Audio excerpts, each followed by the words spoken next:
Salut peuple de Dieu, ce soir je suis comme bouillant de partager l'évangile parce que l'évangile c'est la puissance de Dieu. C'est l'occasion ce soir, peut-être même aujourd'hui pour vous, si vous partagez cette vidéo avec des amis, de vivre un temps de partage exceptionnel, extraordinaire. C'est ce que nous dit l'apôtre Jean et j'ai ce message sur le cœur pour le partager avec vous aujourd'hui. Ce que nous avons entendu, dit Jean, chapitre 1er, verset 3, ce que nous avons entendu, nous vous l'annonçons, à vous aussi, afin que vous aussi, vous soyez en communion avec nous. Or, notre communion est avec le Père et avec son Fils Jésus-Christ, et nous écrivons ces choses afin que notre joie soit parfaite.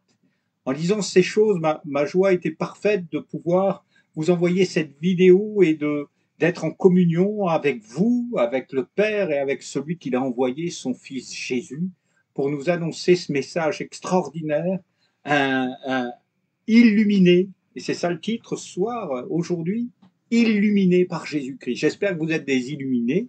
On parle quelquefois des Illuminati, ceux qui sont éclairés par le diable. Nous sommes illuminés par la présence de Christ. Un Christ est ma vie, l'espérance de la gloire. Il rayonne déjà en moi, au travers de moi. Et bien sûr, il nous donne l'abondance de la grâce, il nous donne la santé, et il désire que nous prospérions à tous égards. Et en écoutant le véritable message de l'Évangile, vous pouvez être là derrière votre écran, saisi, être guéri, délivré, être purifié de toute forme de péché et vivre un instant extraordinaire avec le Christ, parce qu'il est vraiment ressuscité. J'ai eu l'occasion de témoigner tout au long de l'après-midi à différents marins ici autour de moi, et je dois dire que tous sont saisis, surpris. Et je suis aussi saisi par l'intérêt maintenant que beaucoup portent. On se rend compte que notre société matérialiste est passée à côté de la véritable lumière.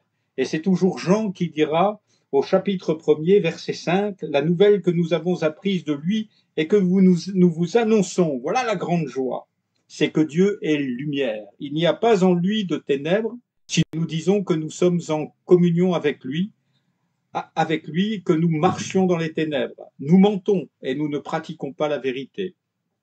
Mais si nous marchons dans la lumière, comme il est lui-même dans la lumière, nous sommes mutuellement en communion. Et le sang de Jésus, son Fils, nous purifie de tout péché. Si nous disons que nous n'avons pas de péché, nous nous séduisons nous-mêmes. Et la vérité n'est pas en nous. Si nous confessons nos péchés, il est fidèle et juste pour nous les pardonner et pour nous purifier de toute iniquité. Si nous disons que nous n'avons pas péché, nous le faisons menteur et sa parole n'est pas en nous. Amen. Et nous sommes éclairés, illuminés par Jésus dans plusieurs choses. D'abord, il nous faut accepter. Vous savez que c'est quelquefois difficile d'allumer la lumière, et si vous allumez la lumière dans des vieux bateaux, dans des vieux rafiaux, quelquefois, alors vous voyez tous les cafards s'enfuir parce que vous avez simplement appuyé sur le bouton. Accepter Christ, c'est accepter la lumière dans sa vie. Jésus a dit, je suis la lumière du monde. Réalisez ça un peu. Il dit, je suis la lumière du monde. Ouais, il y a plein de gens qui essaient d'être éclairés par beaucoup de choses, mais lui, il dit, je suis la lumière du monde. Celui qui me suit ne marchera pas dans les ténèbres, mais il aura la lumière de la vie. Et il précise bien, il n'y a en lui aucune ténèbre. Dieu veut mettre la lumière à tous les étages, ouais, et à tous les étages de notre vie. C'est ainsi qu'on voit, par exemple, l'histoire extraordinaire de Jésus, à qui on amène une femme prise en flagrant délit d'adultère et à qui on dit, mais voilà, une telle femme mérite de mourir. Voilà, elle a été prise en flagrant délit d'adultère. Et bien sûr, il n'y a pas la lumière à tous les étages parce que en flagrant délit d'adultère, il faut être deux, mais elle les a amenées devant Jésus toute seule. Et la Bible nous explique comment Jésus va se mettre entre elle et cette foule. Une telle femme mérite d'être lapidée. Et Jésus va écrire simplement quelque chose dont personne ne sait. Je ne m'attarderai pas à dire ce que Jésus a écrit, puisque ce n'est pas écrit dans l'Écriture. Mais toutefois, c'était tellement éclairant, tellement puissant. Jésus s'est relevé. Il a dit, mais que le premier d'entre vous, qui est sans péché, jette la pierre sur cette femme. Et la Bible nous explique que tous, éclairés dans leur conscience, les uns après les autres, du plus vieux Parce que plus on vieillit, plus on accumule quelquefois des casseroles, comme on dit. Et, et Jésus dira que celui qui est sans péché jette la première pierre. Et tous sont partis. Ensuite, Jésus aura un moment avec cette femme. Et il lui demandera, mais où sont ceux qui t'accusent? Vous savez, on a un adversaire qui sans cesse est en train de nous culpabiliser, t'as pas fait bien ci, t'as pas. Et notre conscience, quelquefois, nous accuse nous-mêmes. Mais la Bible dit et déclare que Dieu est plus grand même que nos cœurs. Dieu ne veut pas nous faire vivre dans la culpabilité. En nous envoyant la lumière, il nous éclaire sur notre état. Et si du plus âgé jusqu'au plus jeune sont partis, cette femme est là devant Jésus. Où sont ceux qui t'accusent? Je ne t'accuse pas non plus.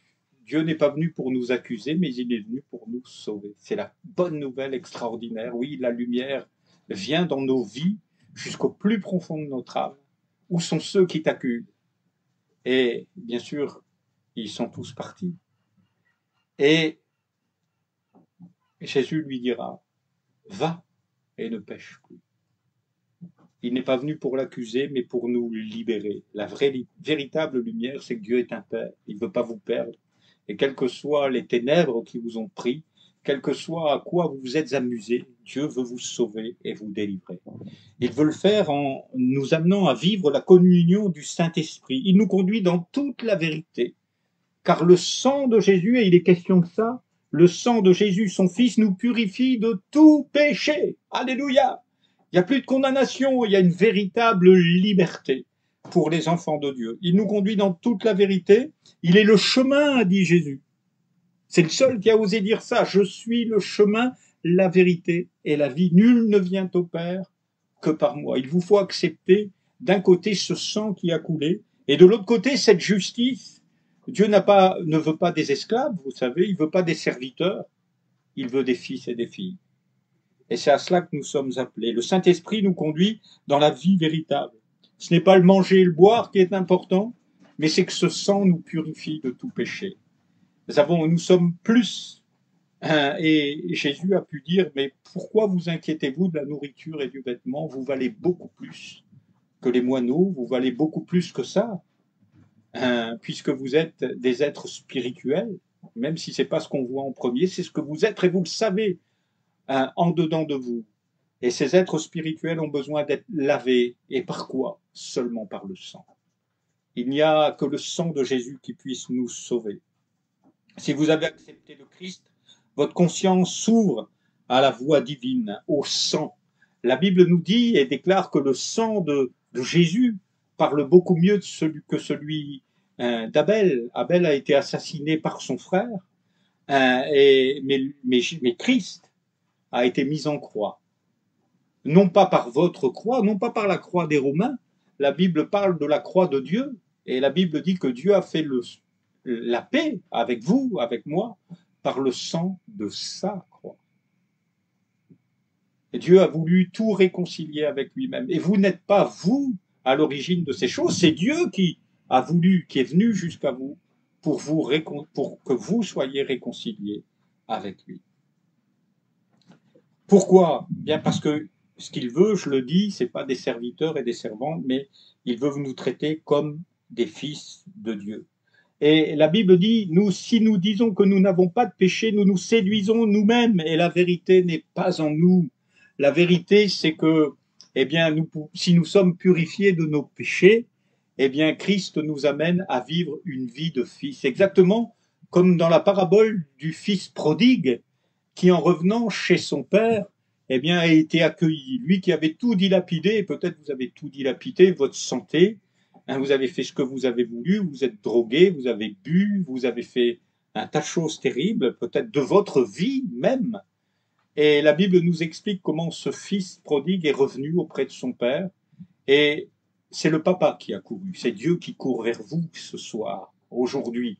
Il court vers vous pour vous saisir dans ses bras. Le fils a demandé à plaider, il a dit, voilà, j'ai péché contre le ciel et contre toi, je ne suis plus digne d'être appelé ton fils. Le père n'a aucun reproche pour cet enfant, mais simplement il dit, revêtez-le. Mettez-lui des nouveaux habits, des nouvelles chaussures, et il le fait entrer dans la maison. Pendant des années, moi, je suis un pasteur et j'ai voulu, comme le fils prodigue, rester dehors, en fait. On a comme honte d'entrer dans la maison. Si nous disons que nous n'avons pas péché, nous sommes des menteurs et nous nous séduisons nous-mêmes. Mais quand le sang de Jésus nous purifie de tout péché, alors nous venons vraiment dans les bras du Père et nous entrons dans la maison pour manger avec lui le veau gras, pour partager avec lui un repas de noces. C'est aussi à ça que nous sommes appelés en prenant la scène, et vous pouvez la prendre, on peut la prendre en communion, puisque nous sommes en communion avec le Père et le Fils. Et c'est l'occasion même d'un service de Sainte Seine quand je vous parle, parce que c'est quelque chose d'extraordinaire. Que Christ soit venu, sa mort, nous la commémorons, mais nous commémorons aussi sa résurrection. Il est au milieu de nous, pour nous faire entrer dans la maison du Père et pour bénéficier, comme tout à nouveau, de la joie d'être appelés fils et filles de Dieu. Si nous disons que nous n'avons pas péché, nous nous séduisons nous-mêmes. Mais si nous confessons nos péchés, si nous avouons que, voilà, nous sommes ce que nous sommes, mais par la grâce de Dieu, le diable voudrait nous laisser en dehors de la maison. Mais le voile du temple a été déchiré, c'est Dieu qui est venu vers nous et qui nous fait maintenant entrer dans la maison du Père, afin que ce ne soit pas le péché qui nous empêche, mais que ce soit les bras de Jésus qui nous accueillent et qui nous font entrer dans la maison du Père. Soyez bénis dans cette soirée, que Dieu vous bénisse richement. Je prie maintenant qu'il vous accorde toute sa grâce, sa bénédiction, afin que la lumière soit dans votre vie à tous les étages, qu'il vous fasse rayonner de joie, qu'il vous fasse connaître comme moi ce soir une puissante joie du Saint-Esprit, à annoncer cet évangile, que vous soyez guéris sur place, saisis par sa main, et que le nom de Jésus soit glorifié. Je vous bénis maintenant dans le nom de Jésus. Soyez bénis. Amen.